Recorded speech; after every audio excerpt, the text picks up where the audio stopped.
Dahulu kala di sebuah bukit yang jauh dari desa di daerah Kalimantan Barat, hiduplah seorang janda miskin dan seorang anak gadisnya yang cantik.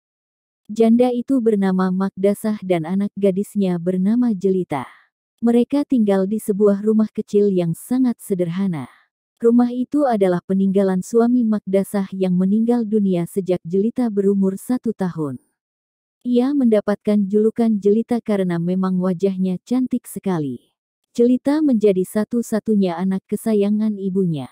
Demi cinta kasihnya pada sang anak, Magdasah walaupun sudah agak tua tetapi rela bekerja keras untuk memenuhi kebutuhan sehari-hari. Pekerjaan Magdasah mencari kayu bakar di hutan, kemudian dijual kembali ke perkampungan. Jelita tak mau membantu ibunya, karena memang amat pemalas. Ia tak pernah membantu ibunya melakukan pekerjaan-pekerjaan rumah sama sekali dan kerjanya hanya bersolek setiap hari. Selain pemalas, anak gadis itu sikapnya sangat manja sekali, sehingga segala permintaannya harus dituruti. Setiap kali ia meminta sesuatu kepada ibunya harus dikabulkan, tanpa memperdulikan keadaan ibunya yang miskin karena setiap hari harus membanting tulang mencari sesuap nasi. Pada suatu hari, Jelita minta dibelikan baju oleh ibunya. Mereka akan berjalan ke pasar yang letaknya cukup jauh. Anak gadis itu berjalan melenggang dengan memakai pakaian yang bagus. Sementara, ibunya berjalan di belakang sambil membawa keranjang dengan pakaian yang sangat dekil. Ketika mereka mulai memasuki desa, orang-orang desa memandangi mereka. Mereka begitu terpesona melihat kecantikan anak gadis itu, terutama para pemuda desa yang tak puas-puasnya memandang wajah gadis itu. Namun ketika melihat orang yang berjalan di belakang anak gadis itu, sungguh kontras keadaannya. Hal itu membuat orang saling bertanya-tanya.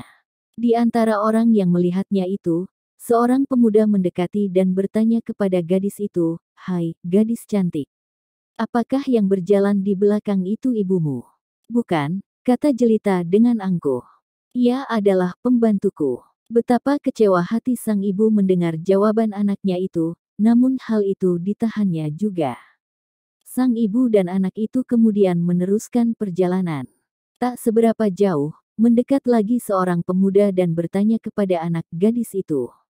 "Hai gadis cantik dan manis, apakah yang berjalan di belakangmu itu ibumu?"